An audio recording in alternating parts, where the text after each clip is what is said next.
About now, can you guys hear me? Yeah. Okay, thank you.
Hmm.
Hi, welcome everybody joining us remote. We have not started yet, which is why you couldn't hear us, but normally you should be able to hear that. Can one of the interpreters give me some feedback on the sound quality, or Rose maybe? Okay, I see this. Okay, let's try to make it a bit better. Okay, 1, 2, 3, 4. 1, 2, 1, 2, 1, 2, 1, 2. Okay, how are we gonna do that? Distorted. Where are you? Up. 1, 2, 3, 4. Trying to do some adjustment on the sound system today. These are very old machines, so they can be a bit tricky sometimes. Trying to get some better effect of the voice for this. 1, 2, 3, 4. 1, 2, 3. 1, 2, 3, 4. Okay, is this a little bit better or is it worse? It's the same. I'm gonna have a look at the chat. Hold on. It's not very good. It's muffed. Okay, 1, 2, 3, 4. We're gonna keep on testing it and getting a better sound. It's true. It's bad. 1, 2, 3. 1, 2, 3, 4. No. Hold on. 1, 2, 3. 1, 2. 1, 2, 3, 4. 1, 2, 3, 4. 1, 2, 3, 4. 1, 2, 3, 4. It's none of them. 1, 2, 3. 1, 2, 3. 1, 2, 3. 1, 2, 3. It's none of them. It's plugged to the Focusrite. Okay, let's try it. Did you touch this one? Okay, hold on a second. Don't worry. Oh, you see? He is having struggle. Hold on. Up. Let me have a look at this one. Oh, I see. Okay. 1, 2, 3. Don't worry. 1, 2, 3. Okay, is this better, no? That's better. Okay, thank you. Thank you very much. Okay, can somebody speak to me again once more so we make sure that we have communication both ways? Well, thank you. Happy to start finally. Okay. Interpret 1, 2, 3. Okay. Can you make one more test, please?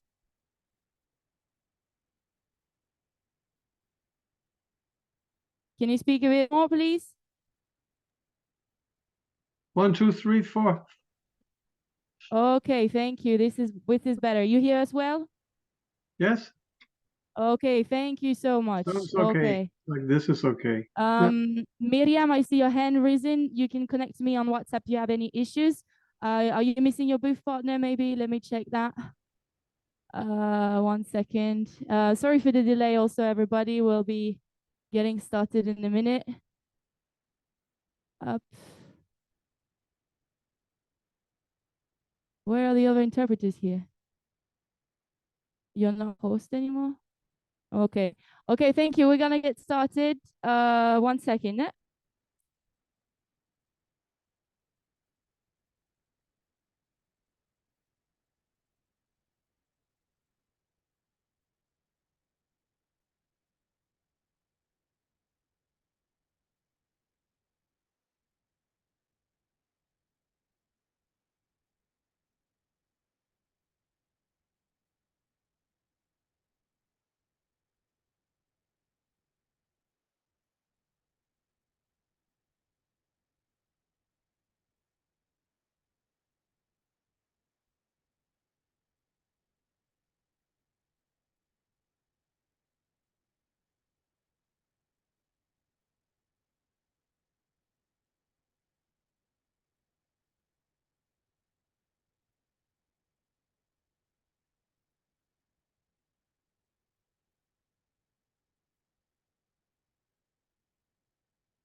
There we go.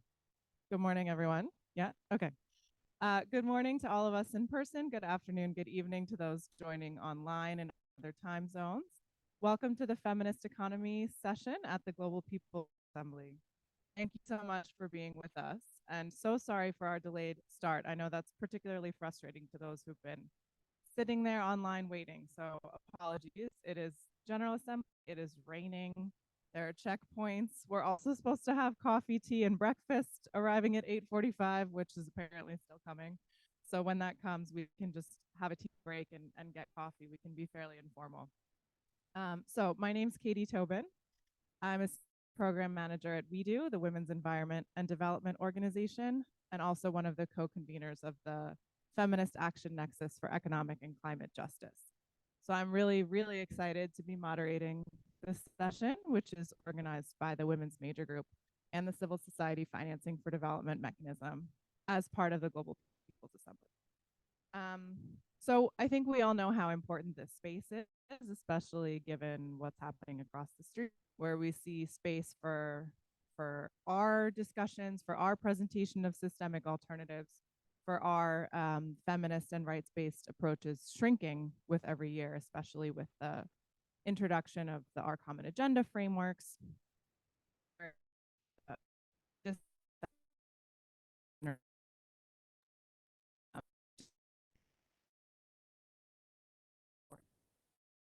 It's really wonderful that we have a nice 2-hour block in the session to discuss a feminist economy or multiple visions for a feminist economy, because it gives us the opportunity to really dig deeper into kind of envisioning what are our own approaches to the macroeconomic structures that need to shift in order to enable the full realization of the rights of all people, especially women and gender diverse people, as well as the protection of the planet and its ecosystems in the context of ever worsening climate change.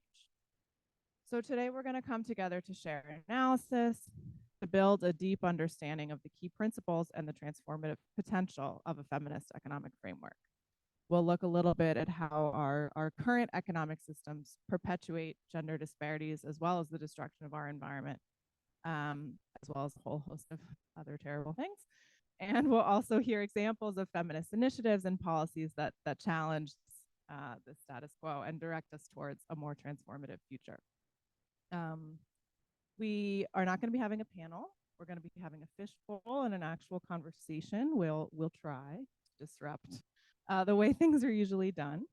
But maybe just before we start, just a couple minutes of kind of framing of what is a feminist economy and why we chose this topic. So a feminist economy is really a systemic approach.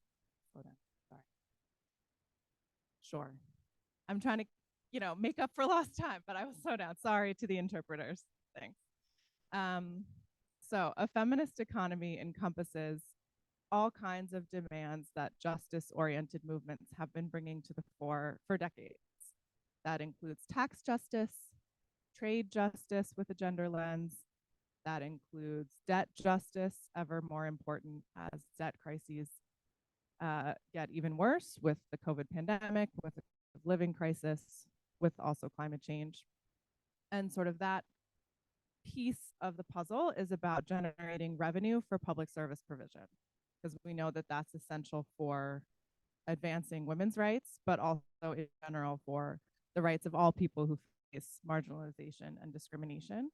And as we bring together some climate justice demands with the economic justice demands, we know that that kind of public financing for public goods framing is extremely important and is going to be what's required to get us out of the situation that we're in. And that's why the sort of the action nexus that I mentioned, the feminist action nexus for economic and climate justice, exists to kind of bring together these three spheres of analysis on economic justice, on climate justice, and on gender justice, acknowledging that the root causes of the problems, thanks for joining, are the same. And then the sort of other pieces of the feminist economy puzzle that we're excited to dive into today are really the overarching transforming systems pieces. That's where we talk about ending corporate capture, including of our multilateral spaces. That's where we really need to emphasize democratizing our global economic and financial governance, more of a climate role. It's sort of extending the problematic from structural adjustment to fiscal austerity to now what climate conditionality. I mean, probably nothing good can come from this. And then also to posit alternatives like gender just climate solutions, like the advocacy and implementation by women's rights organizations all over the world that we want to highlight. And then I think, you know, we heard some really interesting things already yesterday about needing to challenge the colonial nature of our economies and societies. I won't even say neo-colonial because it's not like it ended. And we heard really strongly from Aishka Najib from Fridays for Future yesterday at the Generation Equality Forum midpoint about how if we don't start with that, the rest of these conversations are kind of pointless.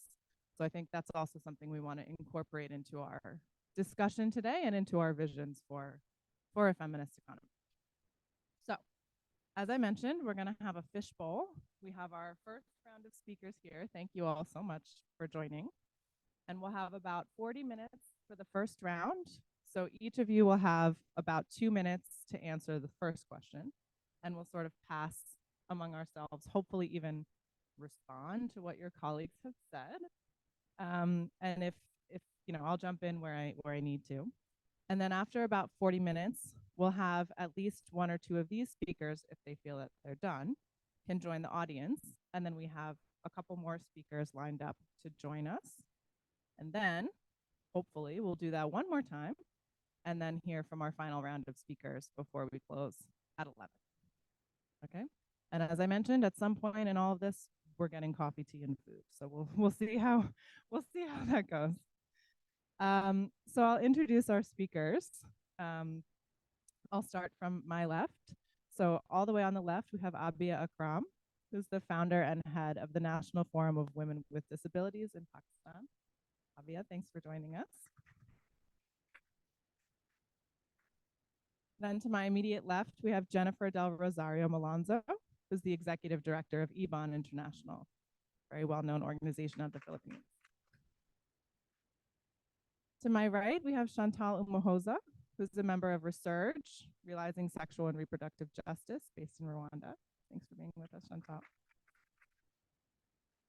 Then we have Grazielle Custodio David, who's the Regional Economic Justice Coordinator for Oxfam in Latin America and the Caribbean. Thanks, Grazielle. And last but not least, Chinai Mukumba, who's the Executive Director of Tax Justice Network Africa. So, thank you all again. We really have a range of expertise and also issue areas represented on the panel, and that's because of our kind of multifaceted vision of what a feminist economy is. So we'll start with a very simple question, which is what are the elements, the core elements of a feminist economy to you? What does this concept mean to you? So 2 to 3 minutes to start. Who wants to go first?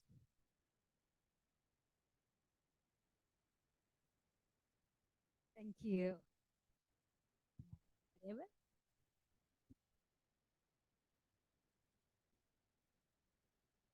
Okay, can you hear? Okay. Yeah, so we all are here today to talk in a very informal way because we are from the civil society organization, we are from the international organization representative, and we welcome you all and thank you so much for all this like struggle on the way, but everyone have joined us today, and especially those who are online. Thank you for asking this very important question about the feminist economical justice, because this is the point where we all are struggling. It's been decades, like we have been talking with the state representative, with the grassroots level organizations to take that forward, because it's all about the feminist movement, intersectionality approach, how we are taking, and what kind of initiatives the local organizations, feminists, and all the stakeholders are taking. Because sometimes I will just talk from the campaign which we have been running in 121 countries with the site savers. That's the Equal World campaign, because we have seen that sustainable development goals were not on track. unfortunately, it's been like years, and the women and girls with disabilities, that's the 10 to 15% of the total population, are still struggling to get the seat, to get the economical empowerment, to get the decent employment opportunities, and they were all excluded. And that's the reason they are a bit burden on the families. And people thought like we have to just take them as a support system, or we have to create all the charity approach or the medical approach, not thinking from the human rights perspective. So with the site savers, when we started this Equal World campaign, it really mobilized the understanding. The Okay, can everyone hear now? Okay. So when we started this campaign in 121 countries, we got the pledges of more than 50,000 people and organizations, the UN state representatives, to talk about the women empowerment, their economical opportunities, and also all the diversified groups of disability, not only women, but older people, young people with disabilities, and the organizations of the persons with disabilities to change that mindset. And this gives them the power of economical opportunities. They came out of their houses, they struggled, they talk about their rights, and we talked about the intersectionality approaches, that we have to bring our voices to go together and engage them at all levels, from the grassroots to the national and the global level. And that, I think it's very important to have this transformative shift in the economical justice. Thanks so much, Abia. I think that was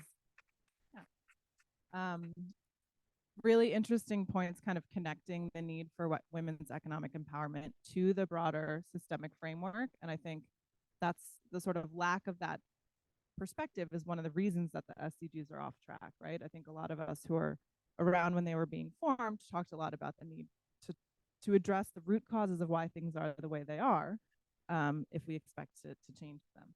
Someone on this side want to jump in? Thank you so much. So you asked what is a feminist economy, or the core elements of that.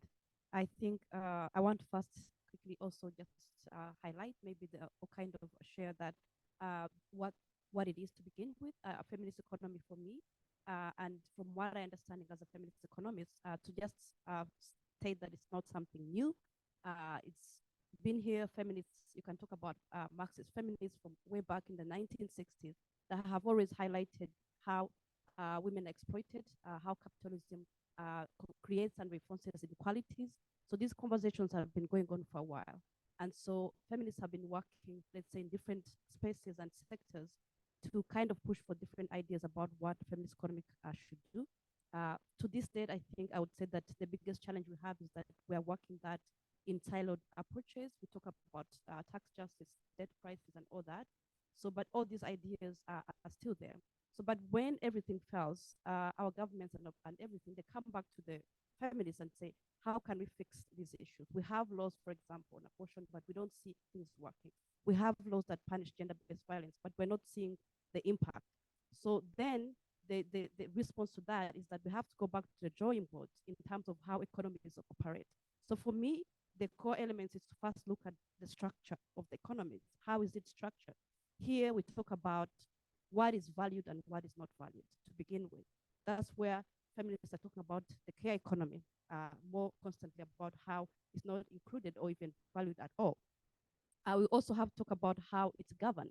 So who gets to lead, who gets to decide how an economy is doing better or not. We also talk about the shortcomings of using the gross domestic products as a measurement and how that is limiting in all different forms. So how it's structured and how it's governed up to this state is how then we come to the drawing board of saying how these kind of ways of how the economy is developed.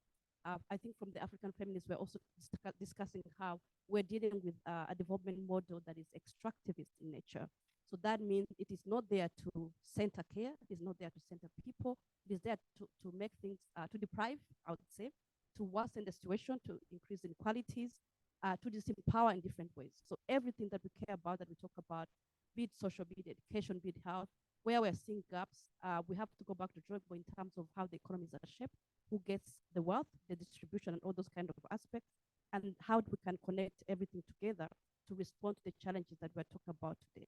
So I also want to talk about how when we talk about the core elements of feminist economy, again, we need to center inclusion. We talk about inclusion, it's very easy to say, but it's very difficult to do in reality. It is thrown out in all policies, in all discussions, but what does it mean when it gets to the ground? I think there were discussions that were happening the past days before I traveled here back at home about how we keep talking about how we have very good laws and policies, but implementation is difficult. But why is it difficult? Why is it rocket science for people to understand that we need to center the needs of people? Do we have to just say we're going to take development because we have roads and infrastructures, or we're going to center people's well-being and security and social protection? So when we're not centering those core issues of feminism in an economy about how it operates, about who decides, then we're missing the whole point. We're going to keep coming here discussing these kind of issues that continue to make situations and people's well-being really worse. So this is just a few things that are coming to my mind in terms of what we should consider. But the main point that I'm trying to make is how, even as the feminist movement, we need to coordinate better in terms of the feminist economy issues that we're working on, from the laws, from the policies, from the different issues, to make sure that the feminist economy discussion goes in a holistic way. Thank you. Thank you. Really appreciate the applause and the vote of enthusiasm for each speaker, but maybe we can hold it to the end and we just assume you're applauding because we want to make it a conversation. Thank you. Jennifer, can I turn to So thank you for organizing this. We're really glad to be here. Good morning, good afternoon, good evening, everyone, wherever you are. So my understanding of feminist economics really stems from our baseline understanding of the world economic system that is really sustained by the exploitation of both the productive and reproductive labor of women, especially in the global south. So as you've said, it's really rooted in our colonial history. All right. Thank you, thank you. Thank you for the reminder. All right, just to repeat. So it's basically about how the current economic system is rooted in the exploitation of both the reproductive and productive labor of women, especially in the global south. So rooted in our colonial history, and as we said, even up to this day, in the neo-colonial relations and the proliferation of the neoliberal framework. So under this system, majority of women, especially the working class women, are exploited, deprived of rights, as well as social protection, and basically denied of the right to development. Now, from this analysis of ours, what we see as the feminist economics is about upending this system. It's about countering these injustices, these inequalities, and really upholding the rights and sovereignty of peoples, especially women and girls, of the basic sectors, the peasant, the rural women, the indigenous peoples, working class women, and really advancing their liberation from this unjust system that we are in. We cannot separate the conversation of a feminist economics from the struggles of all marginalized and oppressed peoples, especially in the global south. So building a feminist economy really require undoing, first of all, the neo-colonial relations, and also for us in the global south, reorienting our economies, reorienting structural root causes of this issue, or the systemic approach we need to take in terms of upending our extractivist development model, as Chantal was saying, and our neoliberal approach to development. Grazia, can I turn to you? Hi. I guess that following what my colleagues have said here, to me, when I think about the core elements of feminist economy, I have to think, I guess we all have to think about how and to who the economy works. And what do I mean by that? I mean, how are the economic policies planned, implemented, and evaluated? Are they planned by women, by those who have been long excluded, exploited, and made invisible? Or are the ones who were always in power, the one planning and designing the economic policies? And then how are they being implemented after that? Who are the persons implementing these? Are women, people who have been excluded, engaged in implementing these economic policies? And finally, how are they being evaluated? Who is doing this and how are they doing this? Normally, we use the GDP, the gross product, I don't know what the entire name in English, sorry. Well, the GDP, yes, thank you. And when we look at this specific indicator, what is it actually measuring? Is it measuring how people's life is getting better? Is it measuring all the work that exists in society and provide benefits? Or are many who are made invisible there? And the truth is that many are made invisible there. What is considered something that is advancing economy doesn't represent what all people actually do to the societies. Oxfam has just released a report called Beyond GDP, which is something really good to discuss that. And besides, after thinking about that, another thing important is to evaluate before the economic policy is designed and after it is implemented. And for this first part of thinking, how could we evaluate economic policy that is being planned, there is one good document from a former United Nations independent expert called Juan Pablo Bohalovsky. He's from Argentina. And he wrote a document on some principles of human rights that should be looked at when we design fiscal economic policies. So I recommend taking a look at this document. It is really good to evaluate economic policies and how it is linked with human rights. And finally, I guess that Chennai will bring this.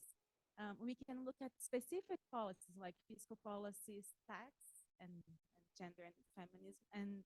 But we also have to look to another ones that sometimes we don't look so much, monetary policies and exchange policies. Sometimes we forget about them and they have a huge impact in people's life. For example, with the inflation crisis that we have now, who are the most impacted with the high costs of food? It is the ones who are suffering from hunger already. They are the ones being mostly impacted. And what's the solution that everybody adopts? It's to increase the rate, the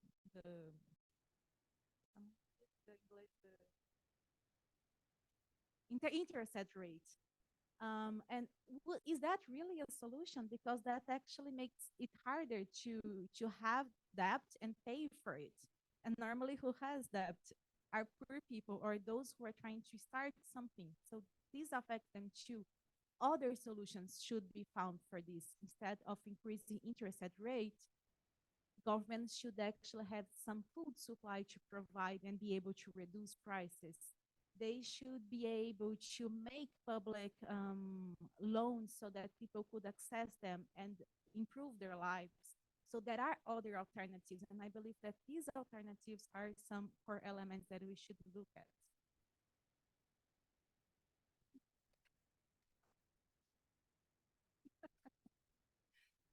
Yeah, so first of all, thank you for the invitation. It really is an honor to sit here. So I agree with everything that's been said. I think there's not much to add, but maybe I will perhaps give a, like Raziel mentioned, a tax justice perspective. Within the tax justice space, there actually hasn't been a lot of feminist thinking around that work. And so TJNA, as a member of the Global Alliance for Tax Justice, has really been trying to provide this feminist economist lens to our work, particularly from a global South perspective. And so I think what I would say, in addition to what's been stated already, is that one of the core elements in the thinking that we are currently undertaking of a feminist economy is one that is defined by policies and reforms that not only recognize but redistribute both the burdens as well as the benefits of economic participation much more equitably, and not only across genders, but across all segments of society. And so when we're talking about the burden of economic participation, we're talking about valuing not only the paid contribution to our economies, even though within the paid contribution space, it's still unfairly done, but also recognizing and redistributing the social reproduction side of our economies, where currently we see that this work is undervalued and underpaid. And so that's on the burden side of things. On the benefits, we think it's also important that the benefits of economic participation also be, number one, recognized, but then also redistributed fairly and equitably across genders. So I think for us, those are the two elements that we think are really important, particularly from a tax justice perspective, when we're thinking about the feminist economy.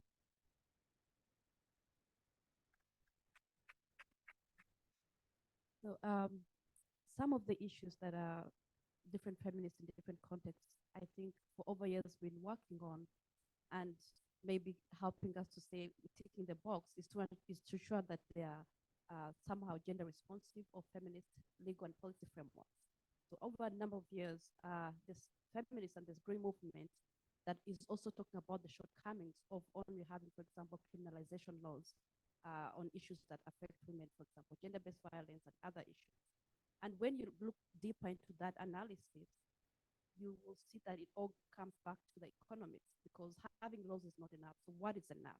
So it comes back to how people can, people's situations and inequalities can worsen people's situations, how inequalities drive poverty, teen pregnancies, violations, and all those kind of issues, which we want to address in a way that is preventative, not just response in terms of punishment, but also to prevent issues. So it goes back to the economy.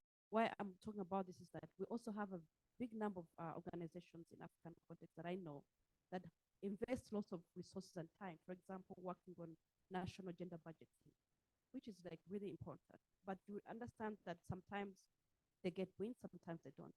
But then there's a disconnect between advocacy at national level gender budgeting with issues that cause austerity measures in a country, for example, the crisis and all those kind of issues.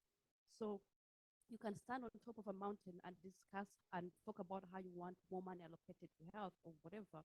But until you connect in terms of what is also worsening the economic situation of your country, because we are part of a global political economy, you are not going to be able to answer those responses. So austerity, what causes austerity? Debt crisis is part of the discussion, the tax justice, increasing the discussion on illicit financial flows, all those kind of issues. So being able to connect that, understand from a broader perspective where most of the countries from the global south stand, and what leads to the decision, for example, leads to austerity. If you can easily conclude that maybe they don't care about health, maybe they don't care about education, but understanding also how these countries are positioned. And we're also talking about how we, as feminists, it is, what I don't know the word to use, but like relying on the social contract, relying that people and the governments are going to respond to the issues of people is no longer just enough, because we also have to analyze the corporate capture of the state, which is a reality. So the power dynamics globally, where it relies, and how the state is still the power of decision making to make decisions in terms of how economies function is questioned by this time. So during the earlier discussions, I think we had yesterday at the Women Major Group session, there was talk also about multilateralism and how that looks like today. So I think for people that are in spaces like tax justice and other spaces, we need to do more to bring more feminists in the space so that we have this conversation and continue to push feminist economy again that is very holistic, that is, yes, national, but also analyzes the broader political dynamics that are there. Absolutely. Thanks so much. Yeah, I just want to also again go back to the basic struggles at the national level. So women in the global south face landlessness. They also face informal and precarious work, as well as mentioned earlier, the gender gap, no, in labor participation as well as wages. Now, these are also suffered by the rest of the marginalized, no, in these countries. But for women, it's doubly multiplied. The, the burden is multiplied, no? As mentioned earlier, because we are also, expected to undertake the care work, no, in our family, in our communities. Um, and so I would really also agree in the point about addressing the national development, no? The country level development. That is also where we can ensure that the fights in all issues undertaken by our social movements at the country level include, no, the perspectives and the inputs and uh, the welfare and rights of women. Just to add on the points you have already mentioned, it's really important, like we are seeing from the twin track approach, because when we go back to the countries, the data is not available. So we don't know how many of them are living, what kind of like challenges they are facing. If you talk about women and then men, and then when women with disabilities, and then if we have the intersectionality of the transgender with disabilities, older people with disabilities. So in that point, it's really hard to bring that perspective of economical justice, because the one point, there is no protection system that is available. So if we talk on one hand on the policies and the legislation, they are not backed up with the economical plans, the financial allocation, and the budgetary allocations on that. On the other hand, persons with disabilities and all the diversified groups and the women especially, they don't know how to talk about their own rights to get and out of that ceiling and get the equal decent employment opportunities, and that creates the huge gap. We were part of the roadmaps of the sustainable development goals on the regional level, on the global level. We talked about the references of the sustainable development goals, what are the key indicators. But when they come to the economical justice, we just thought like, no, it's a man's job to feed the family, it's a man's job to, it's all about the understanding and changing that mindset from many of the developing and the global south, where we see that gap is clearly exists. And for addressing that, we have to take that some practical initiatives, like why and how we can move with that. So systematically removing the barrier is the key, and also removing that barrier, you have to like be active, involved with the different movements and joining hand and giving that solidarity approach to address the gender justice, climate justice, economical justice, and then you can reach on the point where we have all enjoy the decent life and have the decent economic opportunities. Thanks so much. We're really kind of getting to the breadth of the issues that are involved in a feminist economy. Raziel, do you want to? Well, in line with what you're saying, I believe that we should consider four elements that should be analyzed together, which are economy, equity or inequalities, human rights, and democracy. Because the way that the economy works, it can affect each one of these areas. And the way that society is organized on these other areas also affects inequality. So it's a double way line. And in this case, 1, 2, 3, 4, 5, 10 ways that are connected at least. So, for example, when we look to the link between economy and human rights, there is at least two ways to look at it. One is how economy affects human rights. So, for example, the case of looking to budgets, to have gender responsive budgets, it is important. But also there is the other way, which is how do the human rights principles affect and should guide economy. And here we have some colleagues from CSR who have a very good work making this connection between economy and human rights.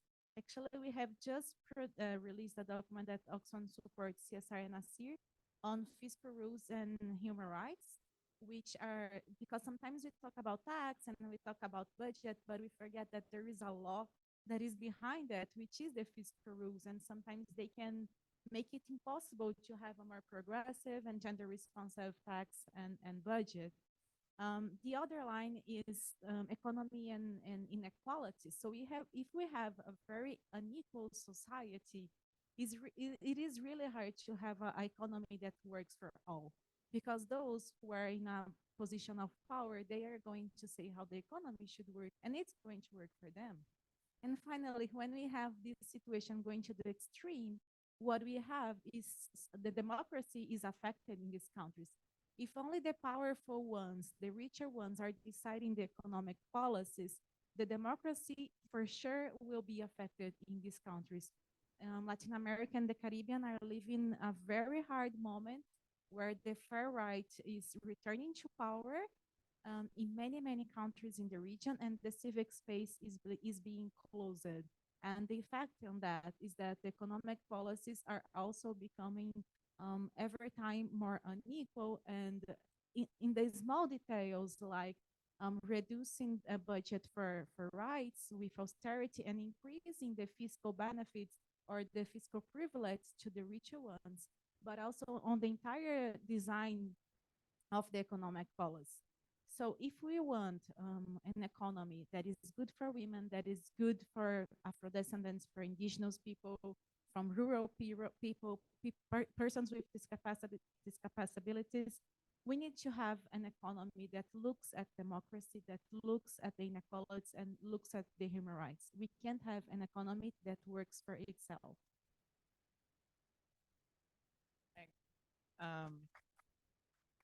I'll allow the applause in that case. Thank you.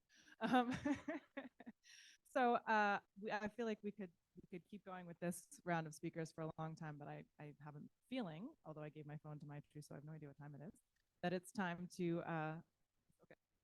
Perfect. So it's definitely time to bring in a couple of our other speakers. So if anybody feels like they're done and they'd like to go sit down, that would be wonderful. So that we can have room for Gerardo to come sit. And Esther, is Esther here?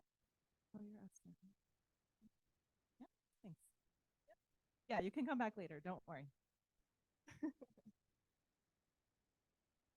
Yeah. So I'm going to introduce Gerardo and Esther. Gerardo Gentil Orozco is a doctoral researcher at Northeastern University's School of Public Policy and Urban Affairs. And Esther Kamani is the founder of Zamara Foundation. And so from both of them, we're going to hear a little bit more of the thematic linkages of why a feminist economy is important for indigenous rights, for SRHR and youth, for water, for all of these sort of issues that are key to environmental justice and to human rights. But first, I want to give the floor back to Chennai because you didn't get a chance the second time. And then you can pass to one of your other colleagues up here. No, thanks for that. I think I wanted to make a point that I think was to buttress the point that Chantal had made about the international architecture and the way in which it affects the attainment of a feminist economy. And so very specifically, again, from the tax perspective, feminist economy highlights the redistributive potential of taxes. But the only way that you can take advantage of the redistributive potential of taxes in order to achieve our feminist objectives is if we have the resources, right, that we are able to then redistribute. But to Chantal's point, a lot of our potential to generate the resources that we need in order to achieve gender equality, a lot of that is determined by conversations that happen outside of our countries, right? And so right now, the international architecture really undermines that potential, particularly from global South countries. At present, we have international financial institutions that don't work for the benefit of global South countries. We are all aware often of policies that the IMF often is really sort of imposing on our economies, right, that restrict our potential to raise revenue. And also right now within the United Nations, there's a conversation about how to reallocate taxing rights so that global South countries are able to get their fair share of the resources that are being generated globally. And so the extent to which the international architecture remains set up the way it is very limiting with regards to the way in which states, the way in which national governments have been able to put in place policies and reforms that are able to help us, achieve sort of the feminist objectives that we have. And this is important because unless our governments have resources, they're unable to then invest into key public services, right? Education, health, social protection, which are often used particularly by lower income women. And so it's so important that we're thinking about that particular international conversation, which we're trying to really bring to the fore within the tax justice space. And then I think the other point that we've also been trying to make, again, within the same space is that as we're thinking about taxes, as we're thinking about revenue generation at national level, we can't only be looking at the market economy. We can't just be looking at the productive economy. We also need to increasingly start to recognize the contribution of the reproductive economy, of unpaid care work, which right now is completely, neglected. And as a result, we see, again, this unfair burden placed on women. The point I'd made earlier, right? A feminist economy must recognize, right, the inequality that exists in our economies and then seek to redistribute that, which is a really key core function, I think, of the work that we're trying to do. Thanks, Tanai. I think that we keep coming back to this idea of redistribution, and I really liked what you said about not just the burdens, but the benefits. And that ties also to what Jennifer was saying about shifting and redressing and transforming the way the economy functions, also not only across genders, but on a macro level across global South, global North dynamics as well. Gerardo, maybe I'll turn to you. You can tell us a little bit about your work and why a feminist economy would help advance it. Yeah, thank you. I'm so happy to be here. Buenos días for the ones who speak Spanish. Bonjour for the ones who speak French. So my work is basically on water. I work on water questions, so I'll try to address some of the key points that I think are important for feminist economy and involving more women, underrepresented groups in water decision-making process.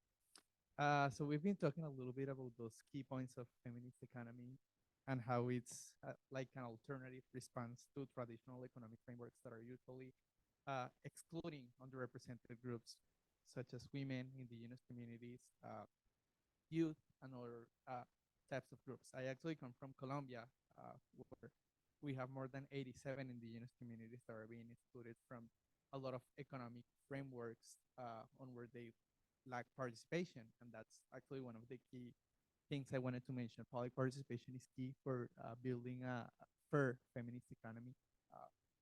And that public participation means that we should be walking towards a feminist economy, including effective public participation, not only public participation, but actually effective public participation. What that means is including people in decision-making processes and having them have influence in some of the macro decisions that are being taken when it comes to economic policies. I would say that's one of the most important things when it comes to building a fair and equitable feminist economy. The other thing is an equitable distribution of resources and power. Uh, as I said, I work on water, so I've been able to witness some of those inequalities when it comes to water distribution, and some of the conflicts on water come from money, actually. So there's a lot of international water conflicts. So I've been able to work on some of the river basins here in the United States, but also abroad, and been able to witness how those economic tensions shape water conflicts. So when you think of a water conflict, you think about money as well. So how all of those economic interests are clashing.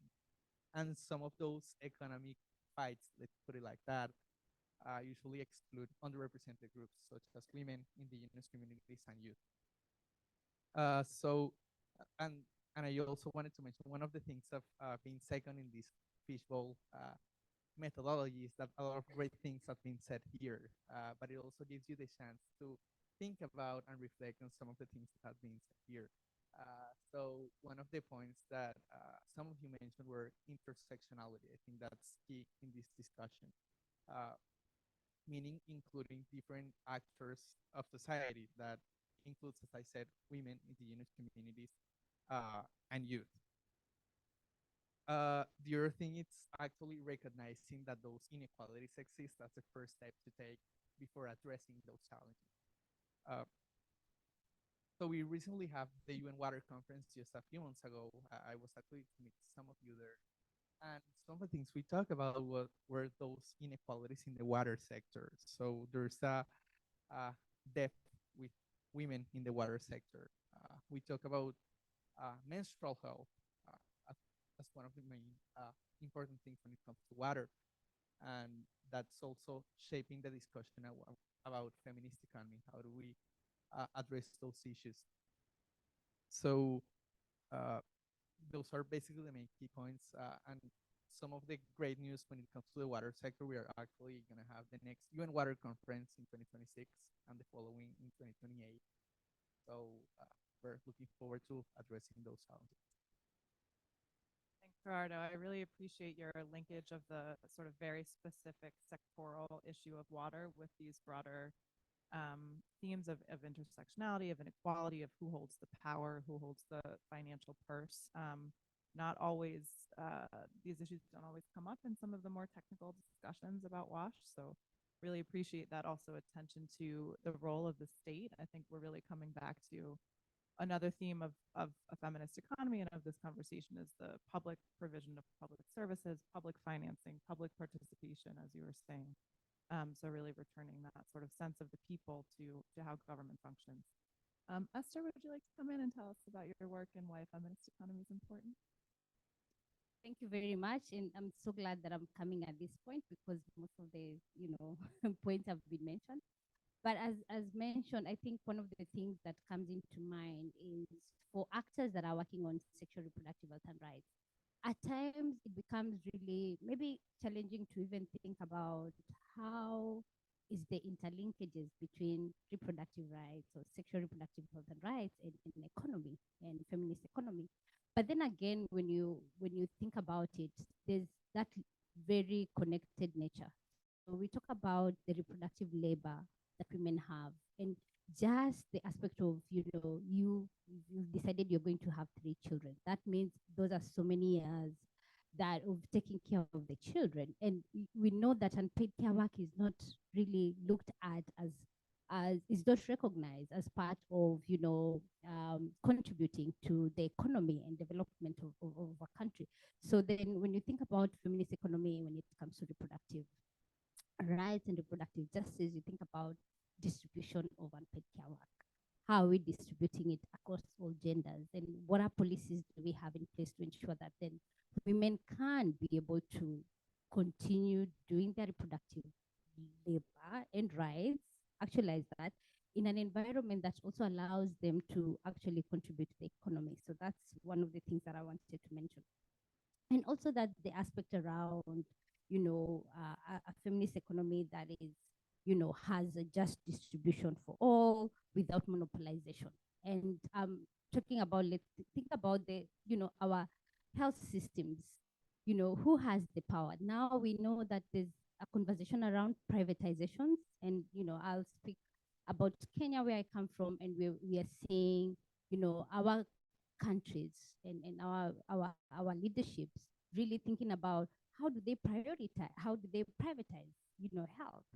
So if you prioritize health, if you privatize health, what does it mean? It means that, most private companies are there for profits and they're not for people. And we're saying that a feminist economy is an economy that centers people, their rights, their human rights, their rights to health, their right to education. So how is this then privatization really going to ensure that then it actually takes care of the health issues, especially for young women and girls in all their diversity? And then the last thing that I'll also just want to speak about, we also, when you're talking about, feminist economies, we also need to really think through, and I think most things have been mentioned around gender budgeting. And as Chantal has said that, as much as we are doing, the work around pushing for, let's say, domestic resources for health or domestic resources for gender-based violence, there's the other aspects around, austerity measures, when it comes to that. But then that also does not necessarily mean that we will not, do the work. Why? Because we also know that, I don't know if it happens in your country, that, health budgets are not necessarily coming from the government. We know World Bank, IMF, other, organizations actually really contribute to health. So by continue doing gender budgeting work also, then you're able to really push for, issues, especially health issues, that will be able to ensure that then women can actually, enjoy their reproductive health and rights. So I think, as we are saying, is that to realize a feminist economy, and as we are having this conversation, it's a multi-pronged approach. It's working to ensure that the health systems are strengthened at the national level, community level. It's working on tax. We need to tax the rich, to ensure that then they are actually contributing to the care economy. We need to also think about who has the power. How is economy, how is economy decided? Who are those people on making those decisions for economy in our countries? We need to ensure that women representation is there as well when it comes to leadership. So it's to be able to have this analysis from a multifaceted, multi-pronged approach, so that then at the end of it all, we also have different layers of analysis and different actors. Really, at the end of it all, we are hoping that we will achieve that. A feminist economy that centers people, that centers human rights, that centers feminists, that, is there for the people and planet. Thank you. Thank you. I think my last point before I expire from this fishbowl and get other people. So in Africa, we have the Abuja Declaration, which requires African states to allocate at least 15% of their domestic budget to health. Domestic, emphasis on domestic. So a few of my colleagues and I did a bit of analysis to look where that is. And not even 10% of the countries in Africa have achieved that. Those that usually report that they have that realize that most of their budget is not domestic. Have 15% on the and so like you said, post single things fall apart. So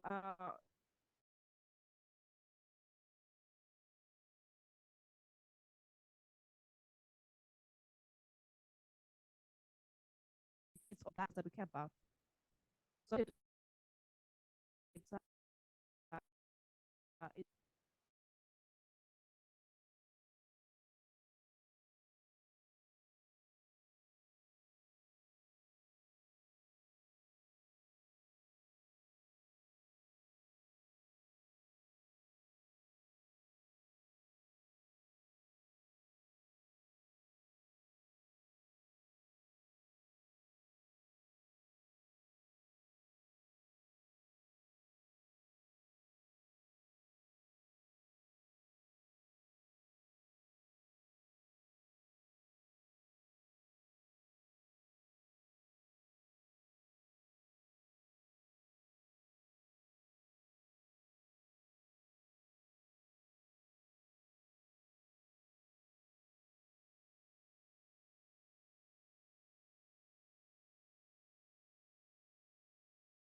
address issues, for example, wars and conflicts in our communities, and also, for example, tackle issues around trafficking and forced migration. So I think the challenging us to also go beyond the social sectors to also see how feminist economy can address the issues that we face today. My last point, I think, is maybe a shout out to Femnet. They operate what they call the African Feminist Macroeconomic Academy. I've been part of that. I'm an alumni where they bring together feminists from Africa to just discuss everything macroeconomics and how it relates to women's rights and human rights in general. It's a learning space. It inspires people to look beyond just the small siloed approaches. So I think we need more of that. So thank you, Femnet, and keep doing that. Thank you. Thanks so much. In line with our holistic approach, we're really covering so many different topics that I'm finding it challenging to moderate. So I think, okay, great. So I think maybe we can have one more intervention in this round, and then, yeah, we will invite our colleagues from CESR to come up and talk to us about where human rights fits in with the idea of a feminist economy, and why a sort of social and economic rights approach, which we've touched on a little bit, is so important. So I'm now joined by Maria Ron Balsera, who's CESR, the Center for Economic and Social Rights Director of Program. If you're ready, I'll hand you the mic.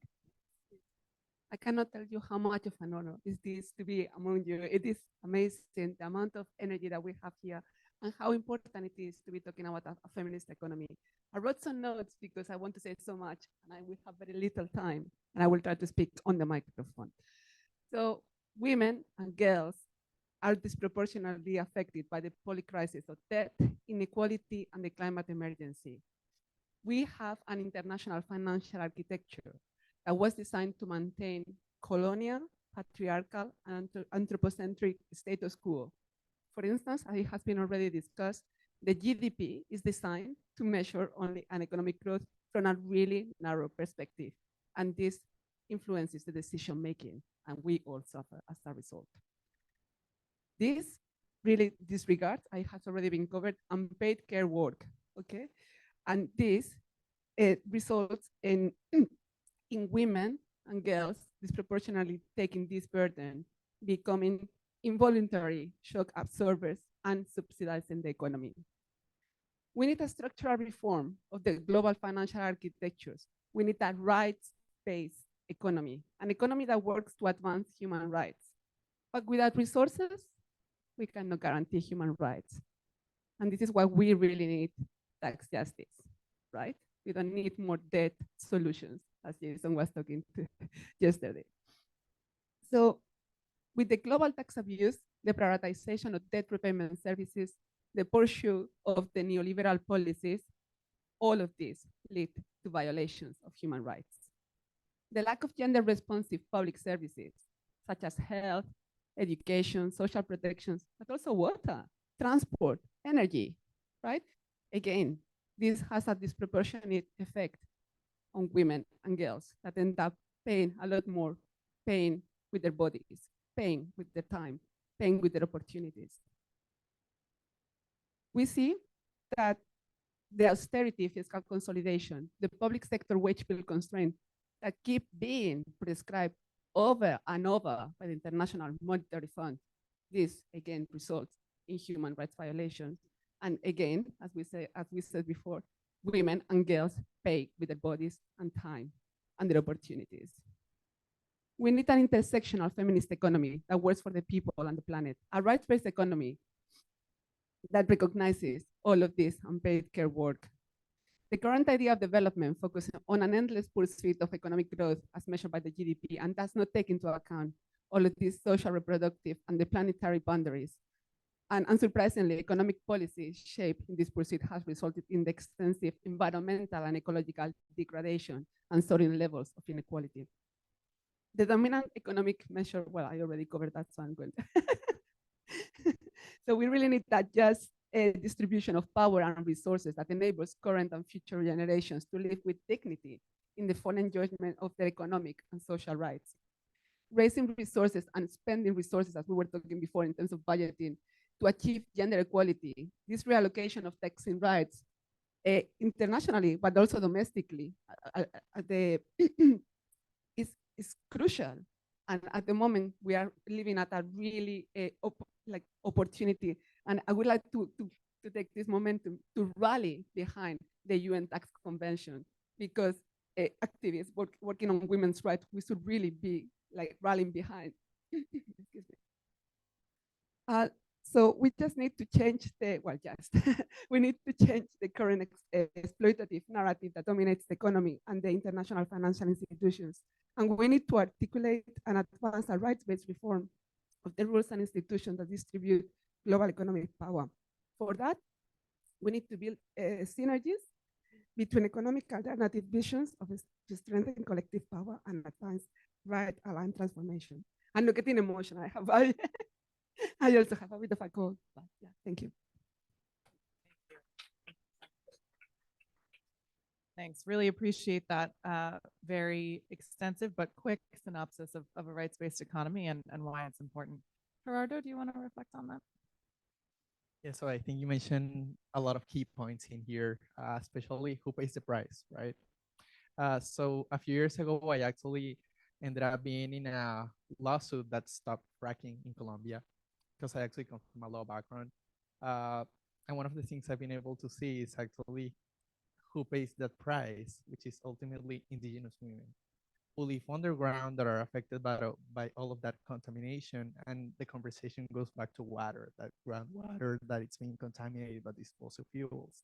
And that's one of the reasons why I've been so happy to see so many people marching yesterday to end fossil fuels and doing this movement to include more women. And the other thing I wanted to mention is validating these conversations at the local level. I think that's key when it comes to building a feminist economy.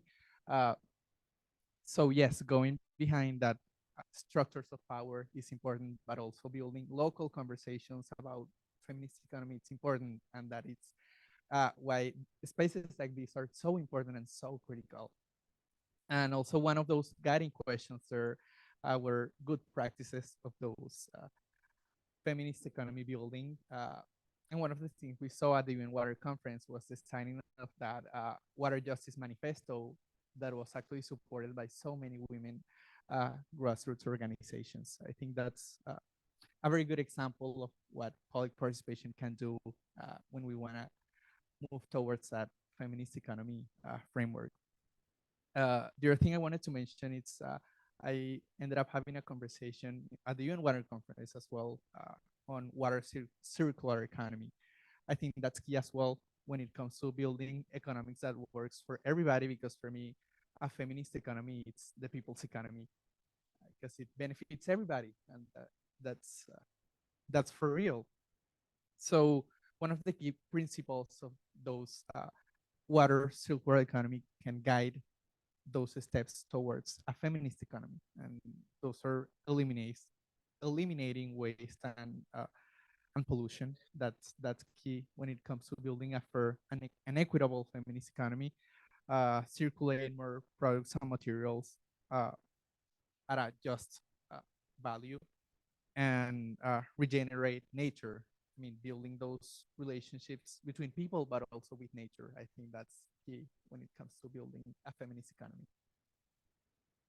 Thank you. Yeah, I was at the march yesterday, and we were one of the co-organizers of the feminist bloc, and it was a really wonderful and amazing space, but not as populated as I would have expected. So that tells me we have work to do to explain why ending fossil fuels and climate justice in general are feminist issues. I'm going to give it back to Esther, but before I do, we have an empty seat up here. So if there's any of the original speakers who want to come back, or anyone who was not on the panelist list but in the audience who wants to come up and join us to speak after Esther, this is your opportunity. So think now about it.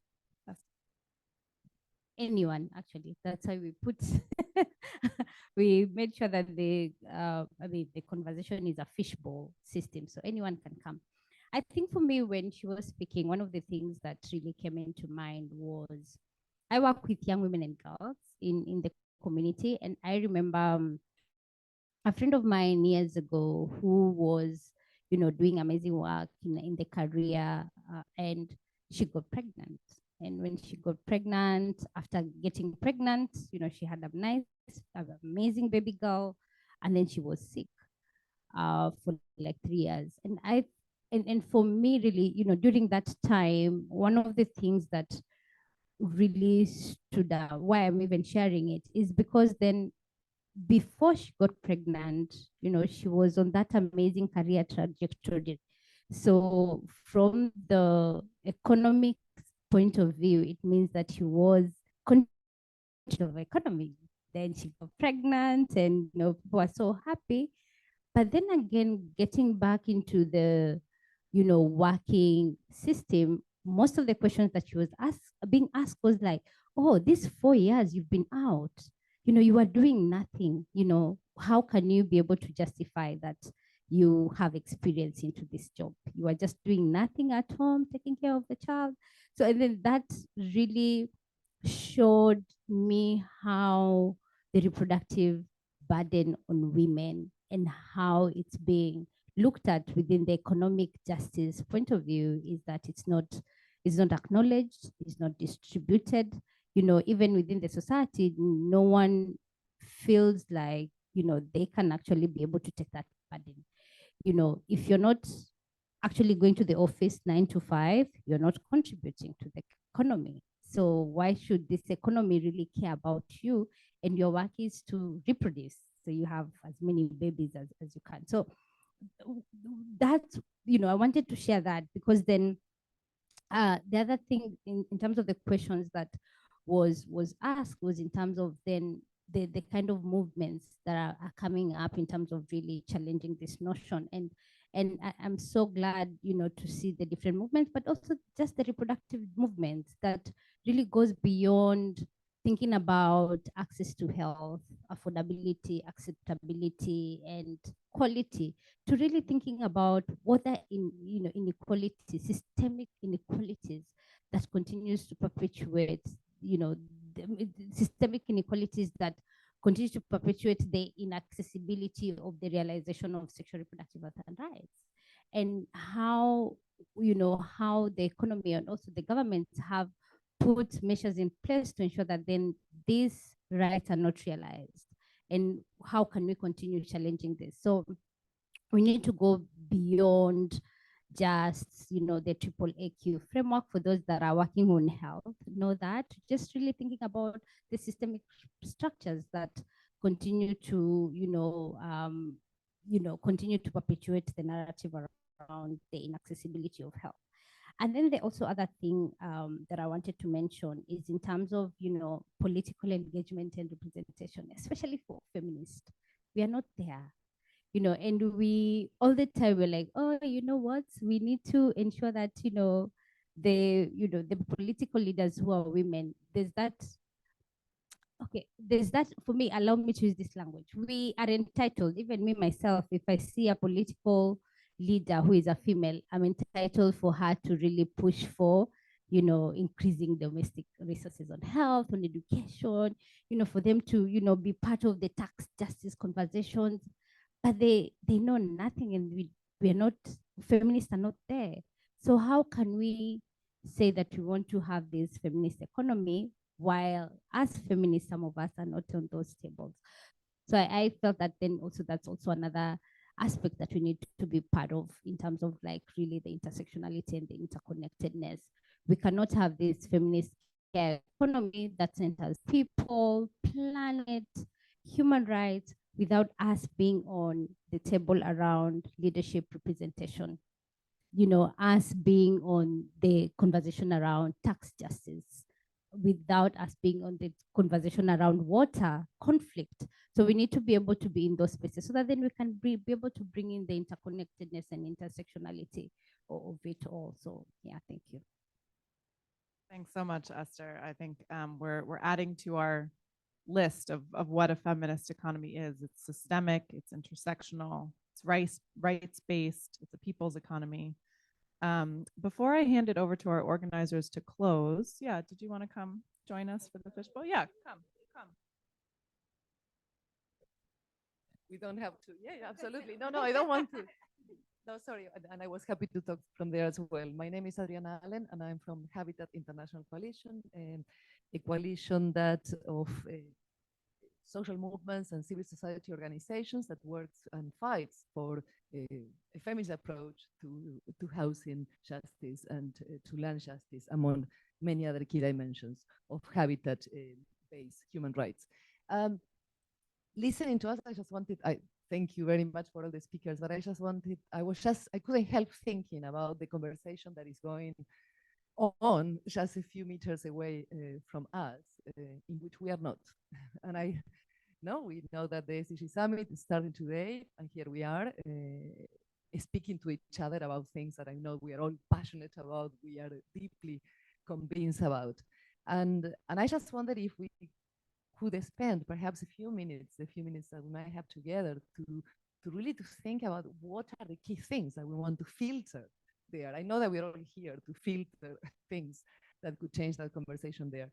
For me, there were a few things that perhaps, I don't know, I was just trying to think they could filter through the declaration, that could filter through other means.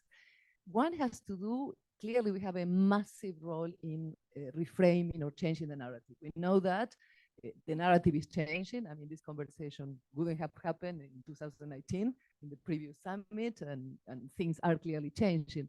Still, I cannot help to think that yesterday, when, for those of us who were at the SDG Action Weekend, when it came to Equality Generation event, it was all about Me Too. To my surprise, no, it's like a room full of celebrities reducing the whole conversation, like if Black Lives Matter didn't happen, like many other things, like Ni Una Menos didn't happen, and so on. So there is an issue still in a banalization, in a cooptation of a very important conversation that we have to be aware. And I constantly think, and I'm sure that we all do, but I think that we need to do that collectively. What do we need to be extraordinarily bold and careful in terms of how we frame things and our message? One thing that I still feel that sometimes is that it is really important that we mark the difference between underrepresented and minorities, because we have been pushed to behave, to believe, to act as minorities, but we know that we are majorities treated as minorities. So I think that we have to be super consistent in our language, in always calling ourselves, and ourselves I mean in all our intersectionality, underrepresented. We are not minorities. Black people are not minorities, women are not minorities, and the list goes on. A second thing that I feel is also quite important is not to get trapped into, even when we talk about a feminist economy, into a conversation that is perhaps too abstract or too macro and sort of glosses over very important tensions between even what we call the global south and the global north. A lot of the austerity, a lot of the biases and so on that we see, say, for instance, in Africa, I work a lot across Africa, are not only reproduced through colonial relations, but through post-colonial or post-independence relations. And we have to also, I don't know if you wish, push for the responsibility that current independent governments still have in keeping reproducing very patriarchal and very colonial systems and very biased systems. And a third thing that I feel is quite important is that we stop talking about sectors. I really would take an issue with water, sanitation, that is never mentioned, being treated as a sector. I want to bring housing justice. I mean, we are talking a lot about climate justice, and that's absolutely wonderful. But there is no climate justice without housing justice. And women are at the forefront. Tenant women, forcibly evicted women are at the forefront of housing injustice. We cannot miss those connections. When we talk about sectors, we again reduce ourselves to being a sector, to being a minority. And water, sanitation, energy, food are not just sectors, are not just technical aspects of life. They are the vital lifelines of our cities, of our towns, and they run thanks to the care economy. They run, as you nicely put it, thanks to the time, the bodies that women put in sustaining those systems. So I feel that we really need to be completely like there is no room for mistake in what we are saying around those issues. We don't talk from the margins. So I really feel that if we could come with a few words on that, not from the margins, that would be great. Thank you so much. Really appreciate that. Do you want to comment, Maria? invite my colleague Alison very quickly. Also. Start double act. Thanks, Maria. Thank you. Just very quickly, there was one theme that's come up a bit about. Oh, sorry. My name is Alison Corkery. I'm the Director of Strategy and Learning at the Center for Economic and Social Rights. And just hearing all the really encouraging language around being rights-centered, being rights-aligned, being rights-based, I thought it might be helpful very quickly to just unpack a little bit more kind of what that looks like. Because as Graziella said, you know, we're often using norms to call out the injustices of the status quo, but what do they actually offer in terms of shaping a more just alternative that we're looking for? And in our work, I think we see there's a really mutually reinforcing, really kind of symbiotic relationship between human rights norms and human rights law and feminist thinking, particularly as Jennifer was saying, like feminist thinking that is grounded in lived struggle and lived realities. And so, you know, on the one hand, rights give us the kind of the broad parameters or some guidance, or what the current High Commissioner for Human Rights calls the guardrails of the direction that we want to be headed in. So, for example, it imposes an obligation on governments to invest the maximum of available resources in the realization of rights. So that means the way that resources are generated, the way they're allocated, and the way they're spent should be advancing socioeconomic rights, including bridging disparities and reducing disadvantage. There's also a duty to protect against violations caused by non-state actors. So in particular, the issue around the regulation of corporations becomes a very clear element of the guardrails or the direction that rights should be shaping policy priorities. And then critically, rights obligations aren't just to citizens within a particular territory. They extend what's called extraterritorially. So governments have human rights commitments to people beyond their borders when their actions are going to impact their rights. And that has a really critical role to play in shaping the kinds of international cooperation that we're pushing for and the kinds of governance reforms that are necessary internationally. So that said, it gives broad parameters, but then it uses a lot of language like sufficient, like inclusive, like participatory. And we need to give kind of greater specificity and content to some of those concepts.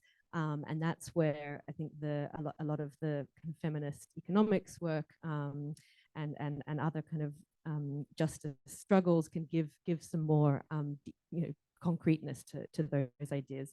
And something we say a lot at the center is that it's not a coincidence that the international human rights norms that have the greatest redistributive potential are also the least developed or the least established in terms of state practice. So I think what we see is a real need for those norms to be, you know, co-opted by a much broader range of activists, not just the niche of human rights experts, but a language and a idea of obligation that can be advancing these intersectional struggles for economic justice. Thanks so much, Alison. Yeah, really, really appreciate that. I feel like each speaker sort of wraps things up the way I would as moderator, so that I don't have to. So thank you. Yeah. So I think at this point, unless anyone has anything for, I'm going to turn over to the two co-organizers of this event. So I'll invite Nalini Singh and Pujaranga Prasad to join up here. So if we wouldn't mind making 2 spots for them, that would be wonderful. If you want, or you can go, it's up to you. You can sit down. Thank you so much. So first, we're going to hear from Nalini Singh from Fiji Women's Rights Movement, speaking on behalf of the Women's Major Group, for which she's an organizing partner. Thank you so much, Katie. I think you've done a fabulous job. Complex topic, nonetheless, and so much contributed from all the speakers. I know I'm here to just wrap things up, but as feminists, we still have a few things left to say. So if I may. Yes, so, I'm just going to go in from my experience. As Katie said, I am from the Fiji Women's Rights Movement based in Fiji. And I'll explain a little bit more as to how we are connected with the Women's Major Group. But just a few points that came into my head, and these are the things that we have been struggling with. So when there's a push for women to contribute to the economy, but what we see more or less in almost all of our countries is it's the micro, small, medium enterprises. There's a clear push that women belong in that sector. There's almost none, no hope for women to be going into the larger enterprises. We forget about the fact that women are not there in numbers when it comes to being on boards and in leadership. There's squarely no other opportunity but for women to remain in that household community sphere. So we talked a lot about the unpaid communal and domestic care work. So on top of all of that, plus in given the very high rates of violence against women and girls, most of it occurring in the homes and the communities, we are keeping women in there without resolving any of the other issues. So to me, that's a big issue. We can't have that. And at the same time, our workplace is safe. They're not safe. I mean, in Fiji, the prevalence rate for sexual harassment in the workplace is 1 in 5 women. We've done a lot of work from, shifting that from 1 in 3 women to 1 in 5, but, it's still relatively very high. I don't need to speak about what we are all doing about it, and there's many things being done, but, the numbers are not shifting. And, the other thing is the aspect of when we are redesigning the redistributive element of the economy and looking at how are women participating. One of the most important things that almost doesn't happen, it doesn't happen in my country, is raise the voice of women. No one talks to women to find out what women actually want to do to contribute. One classic example is what, as a group that we have not heard about and we don't talk about as much, is aging women. Aging women have a lot to contribute and they want to contribute. And what are we hearing these days? That they're being shoved into the care economy. But when you talk to women, like we have talked to women in 3 different countries in the Pacific, and they're saying, no, we don't want to go into that. We've done this all our life. We don't want to go into any more care work, even if it pays. We'd rather do something else. Where, professional women, we know how to, manage homes, communities, offices, etc. Have, professional skills, will do something else, but don't want to go into care economy. But, we are being moved into that just because the rest of the world outside the Pacific needs the care workers. So raise the voice of women, very important. And I'm so glad that the speaker before me talked about the human rights commitments that we can work on. But we have another one, a very, very highly ratified document, CEDAW, that calls for substantial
participated, everyone in person here and those that are online. I hope you could hear and contribute, accordingly. And of course, thank you so much, Katie, for your, job in terms of getting the discussions going. And I don't think we ever expected you to summarize all of this, right at the end. And thank you to our co-sponsors as well. So just a little bit about Women's Major Group. We were created in 1992 as the, part of the Earth Summit, the 9 major groups that were set up to sort of systematically engage with the processes. And we've been kept alive and very busy with the SDGs process. We have over 2,000 members across the world, and we are organized in regional sort of operationalized as well, in regional blocks. So we have organizing partners in Latin America, Caribbean, the Asia. I'm from the Pacific Small Island States organizing group. There's the North Americas and Europe. Africa has 2, Francophone and English speaking. Our main job is to organize ourselves, those of our members that are in our region, to engage around the processes of sustainable development, whether it's at the regional level or at the global level. So we organize sessions such as this. Wherever possible, we organize members, events, and we try our best to find as much resources as possible to bring as many of our members from across the world here into these processes where our voices, our faces, our energies means the most. But, not all of us can be across the room, but I'm so sure that with our collective actions here as part of the Global People's Assembly and all the other work that we've been doing, the voices will reach across. So my last call to action would be, if you're not part of the Women's Major Group, you're missing out on a whole bunch of fun that we have when we write political, documents and position papers and design some really creative campaigns and actions. So I'd urge you to join. We have colleagues at the back, Shanaz and Maitri, who can help you if you want to join. Or if you want to join through your organizing partners in your region, you can also do that. And I'm sure the more voices we have moving forward in the second half of the SDGs is going to mean a lot. So thank you so much. Thanks so much, Nalini, and especially thank you for mentioning CEDAW. That reminded me that one of the questions I was going to pose to the speakers before I forgot all of my guiding questions was what spaces and tools should we be using to advance a feminist economy? So there's a really good one. Now turning to Pooja Rangaprasad from the Society for International Development, representing the CSO mechanism on financing for development. Thank you so much. We had another session yesterday as a civil society FFT mechanism on financial architecture. And one of the things Jason from Aphrodite very helpfully reminded is that I know sometimes that these conversations can seem like we're preaching to the converted. So if the fantastic panel that we had and Katie's expert moderation didn't convince you of the importance of this conversation and the various elements that's part of this conversation, there's not much I can add at this point. But just to say that as a civil society FFD mechanism, we of course are an open civil society platform of several hundreds of organizations and networks from around the world that follows the UN's process on financing for development. So of course our struggles is very focused on the kind of global structural issues that some of the panelists talks about. And that's of course not the only side of struggle, and it looks different in different national contexts and regional contexts. But at least in the negotiation process that we follow in the United Nations, the struggle is still very north-south, or it's divided along the north-south lines. And of course, the roots of that, as was already mentioned, is the fact that we're still dealing with a colonial financial architecture. And one of the challenges is how so much of the language that we would like to see is already co-opted unhelpfully in these negotiations. So you'll often have global north negotiators who claim to have a feminist foreign policy, and how they're so interested in an intersectional approach to gender equality and will say the opposite of what we want them to do. So then they will go on to say, well, they think OECD will fix the international tax system. World Bank and IMF are doing great. We need to strengthen them, empower them. So that's really a challenge. So a lot of the language is already unhelpfully co-opted. And so I think for us, at least in this space, is how do we get more specific in our demands? How do we make the feminist case for a UN tax convention? And how do we really push back on these governments who are waiting to use our language and use it against what we're actually demanding? And so this remains, I think, a big challenge in terms of our work going forward. But I just wanted to place that on the table in terms of closing. But a very warm thank you to the Women's Major Group. A very warm thank you to all the speakers, and very warm thank you to all of you. And so look forward to staying in touch and continuing the struggles. Thank you so much.